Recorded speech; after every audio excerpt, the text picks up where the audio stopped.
My name is Devin Thompson. I'm a filmmaker from South Cumminsville, Cincinnati. I grew up in South Cumminsville, Beekman Street, Cass Street. Yeah, west side of Cincinnati. Why do you still call it South Cumminsville? Because that's what it is. It's a neighborhood that's kind of been looked over, but I feel like there's a lot of creative people that come out of there, and I just got to represent from where I'm from. You know?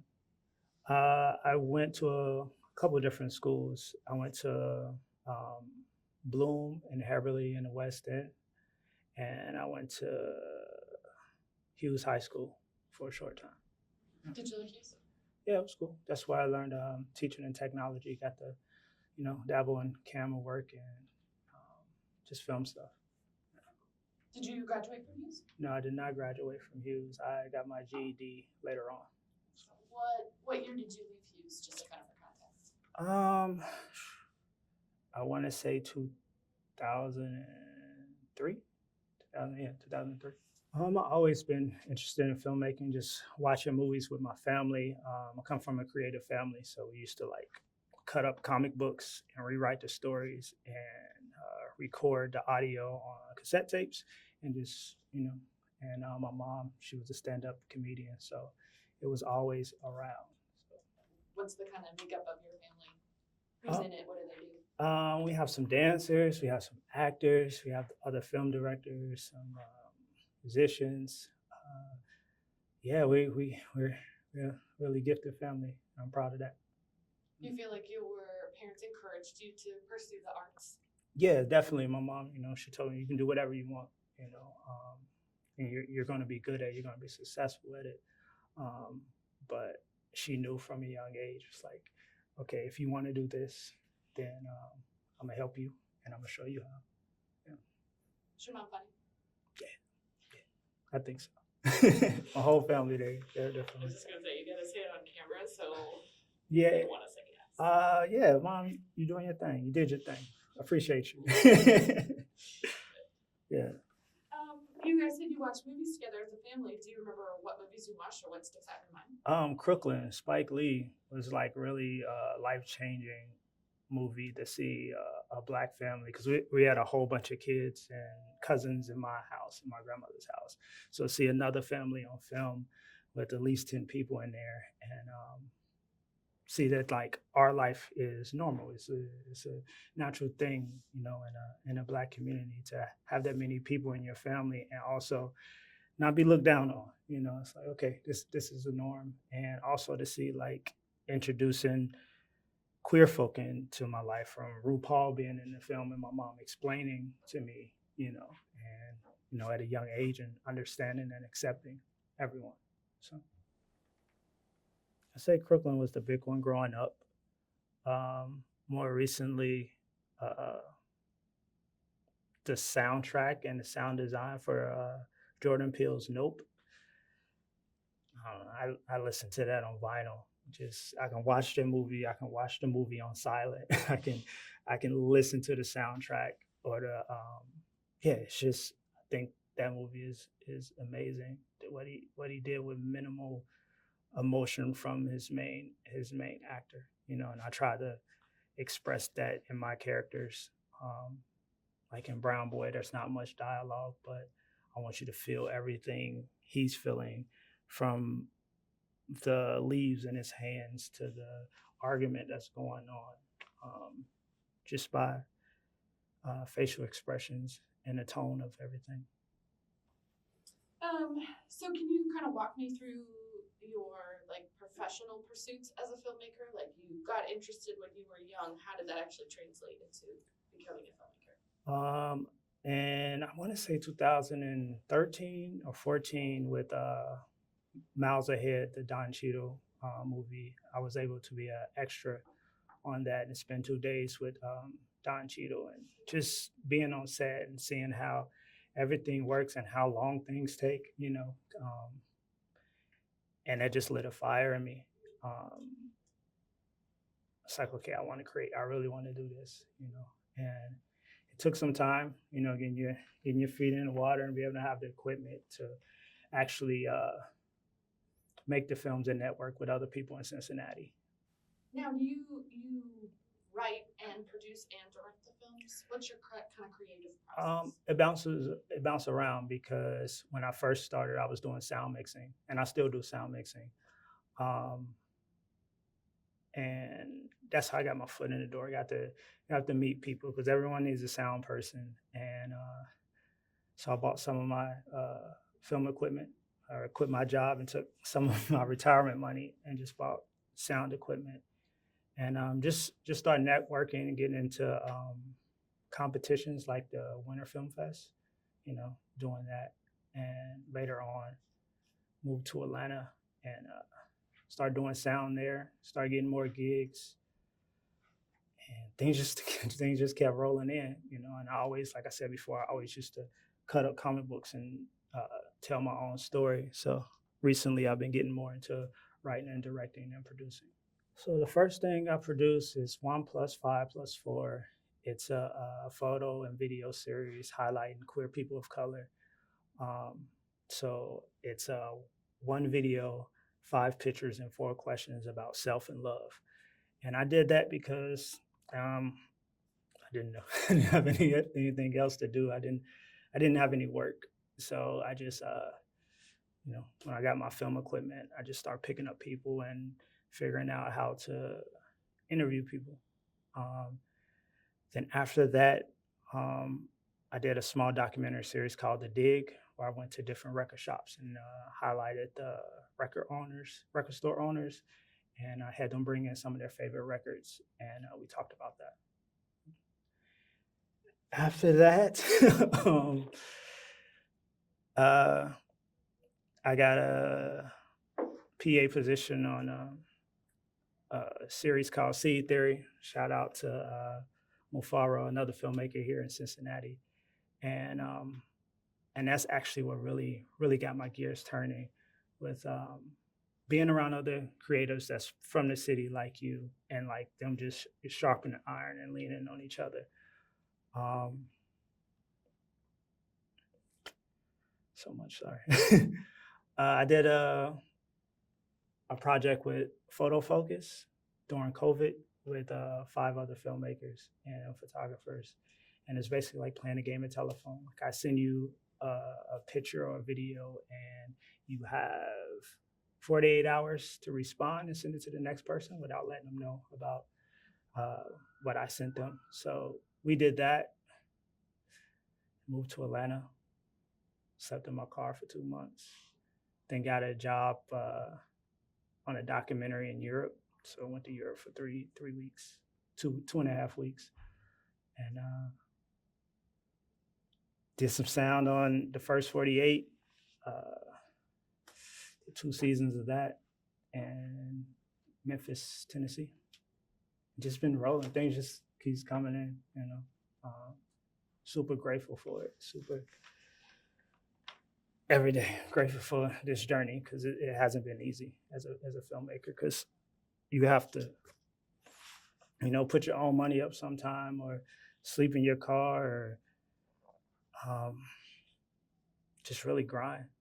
When did you move to Atlanta? 2021, right after COVID, well, right after the lockdown. So moved down there and, to pursue, want to get on bigger projects. And got down there. My Airbnb canceled on me the first day I got there. So I slept in my car, Target parking lot, for a while until I found a place. Came back to Cincinnati 2 years ago.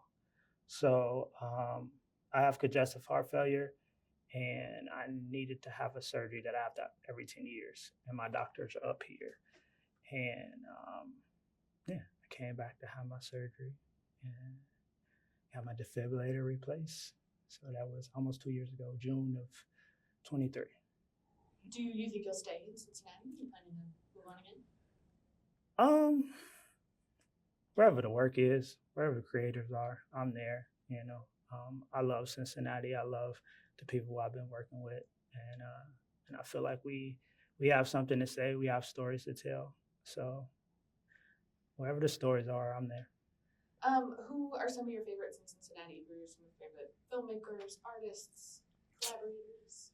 like I said, my guy Mufaro, shout out to Cuff the Curve. His dating show is amazing. We worked on that together, and he has some other dope projects coming out. A real good documentary coming out. I can't say too much, but I'm really looking forward to that. Singing wise, Freedom Nicole Moore. I think she's dope. She's very talented. Uh, whew, there's so many. Papa Gore, I know he's down in Atlanta right now, but I would love to work with him one day. Yeah, they're dope. Dream collaboration. I would love to do a documentary with PBS. You know, I love music and maybe take the dig, you know, to a national level, international level, because there's so many record shops and there's so much music out there that we may not be able to hear, like in Beirut. You know, there's a record shop and it's all like jazz and funk from the Middle East that we can't hear, but it's all there. And I would love to interview people out there in different countries about music. So that'd be a dream collaboration. My latest film, Brown Boy, I'm super proud of that. You know, I worked on it with Mufaro and some people from Atlanta.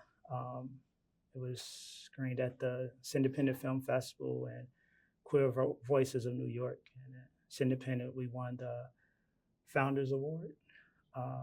And just to see my film about my life growing up on the West Side, that chapter of my life anyway, and seeing people enjoy that and have their emotions, you know, go on a ride just like mine did. And so, yeah, I'm really proud of that film. You think Cincinnati could be the next big film city? You think Cincinnati's Sundance worthy? Absolutely. And I feel like they've been visiting Cincinnati. They can see that our beautiful city and the work we're putting in to give creators a voice here in our city. So, what do you write about in your work? What do you draw inspiration from? My personal life, you know, growing up in Cumminsville or growing up in any, I don't want to say inner city because, you know, it doesn't matter if it's inner city or in the suburbs. Like when you're growing up and you have things to work through or you see things too early. So a lot of my films come from being vulnerable and my emotions and people around me. So, yeah. And I feel like if I tell my story, other people can connect with that. And yeah, we share our emotions. What are your thoughts about making films in Cincinnati? Is this easy? Is this an easy place to make films? Do you feel like this is a welcoming community for you as like a Black filmmaker, as a filmmaker in general? Yeah, I think I don't necessarily easy. I think once you put yourself out there and you show people that you really care about this art, and I don't want people to get like caught up on having their own equipment or not having enough money, because people here in Cincinnati love to collaborate, you know, and once they see that you're like, that light is on in your head, they'll bring you on, you know, like my guy Mufaro, like I keep saying his name, but everyone should get to know this filmmaker. He brought me on a project and, you know, it's like, yo, I got you. Like, you don't have any equipment, like just shadow me. So a little bit. So yeah. And I'll do the same for any other filmmaker or student or any other Black kid that want to make film. You know, we got you. And I feel like Cincinnati is a good place for that. How about any future plans or goals as a filmmaker? What's next for you? Well, I have a goal now for the next 5 years, have a film in a film festival. No matter if I'm directing or doing the sound or anything like that, I just want to keep that energy flowing. I'm writing my next film, Stay Out the Comments right now. So hopefully it'll be wrapping up the writing here soon, start shooting in late summer. What's your film about? A guy named Malik, and he's in a relationship with his white partner, and he sees comments on on social media about people in interracial relationships, and it messes with him internally, and they you see them grow together, and pull apart from each other, then come back. Because I want people to know that, like, this time in America or in the past, love, no matter who you love, it was always a resistance against it. I was going to ask you, what would you say to an aspiring Black filmmaker?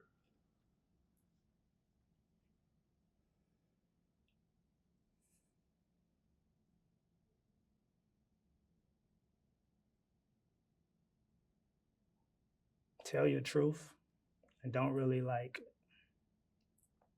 to all my Black filmmakers out there, tell your story. Because sometimes we may feel like we're all in a box. We heard that story, we've seen that story, we've seen that character before. Nothing, no story can compare to who you are. You bring that original matter to the screen, and I feel like you're going to be successful. Just be honest with yourself and with the audience, and yeah. Come out, check out Brown Boy on the 27th at Whitten Woods Public Library, 5:30 to 7, I believe. Forest Park last night. Forest Park. Yeah. You didn't hear that. What did I say? Whitten Woods. You're actually right. Yeah. Forest Park Public Library, 5:30, 7 o'clock, with other amazing filmmakers in Cincinnati. Check us out.